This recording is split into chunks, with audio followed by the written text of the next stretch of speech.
টানা বৃষ্টিতে রাজধানীর বাজারে বেড়েছে সবজির দাম। দীর্ঘদিন ধরে স্থিতিশীল থাকা পেঁয়াজের দামও কিছুটা বেড়েছে।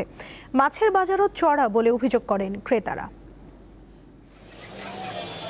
শুক্রবার রাজধানীর মোহাম্মদপুর টাউন হল মার্কেট ঘুরে দেখা যায় সপ্তাহের ব্যবধানে প্রায় সব ধরনের সবজির দাম বেড়েছে। কারণ হিসেবে বৃষ্টির কথা বলছেন বিক্রেতারা। বাজার ঘুরে দেখা যায় বেশিরভাগ সবজি কেজি প্রতি কমপক্ষে 10 থেকে 30 টাকা পর্যন্ত বেড়েছে। করলা 120 টাকা, ভেন্ডি 100 টাকা, পটল 80 থেকে 70 টাকা, শসা 160 টাকা, বেগুন 140 টাকা, ঝিঙ্গা 100 টাকা, চিচিঙ্গা 80 টাকা। সবজিগুলো আছে, পটল বলেন, তারপর করলা বলেন, এগুলো অনেক দাম। যেখানে চিচিঙ্গা কিনি আমরা 70 টাকা 80 টাকা, আজকে 100 থেকে 120 টাকা। অন্যান্য যে জালি কুমড়া ছোট ছোট জালি 40 থেকে 50 টাকা বিক্রি হতো, সেগুলো এখন আপনার আজকে 80 টাকা। চাল, ডাল ও মশলার বাজারে তেমন কোনো পরিবর্তন নেই।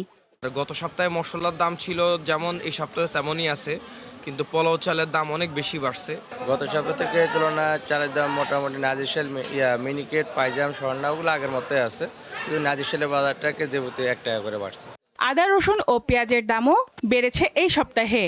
আদা আপনার গত সপ্তাহে ছিল আপনার 115 টাকা বা 20 টাকা, 20 গ্রাম 30 টাকা 35 টাকা। রসুন ছিল আপনার 120 টাকা, বিক্রি করতাম 130 টাকা। প্রায় সব ধরনের মাছ আগের সপ্তাহের তুলনায় 100 থেকে 150 টাকা বেশি দামে বিক্রি হচ্ছে। বিক্রেতাদের দাবি সরবরাহ কম থাকায় দাম বেড়েছে। কাস্টমার যথেষ্টই আছে, কিন্তু মাছের বাজার একটু বেশি মনে হচ্ছে। যে মাছগুলো রেগুলার কিনি সেগুলোরও দাম কেজি প্রতি 300 টাকা 400 টাকা বেশি ডিমান্ড করছে। রুই মাছ 5 কেজি হলে 500-600 টাকা কেজি, কাতল মাছের একই অবস্থা। 6 কেজি 6.5 কেজি হলে 500 রুপি, 550 এরকম। ওয়াল মাছ, এগুলো সব মাছের দাম বাড়ছে, সব মাছ। এই সপ্তাহে গরুর মাংস 850 ও খাসির মাংস বিক্রি হচ্ছে 1200 টাকায়।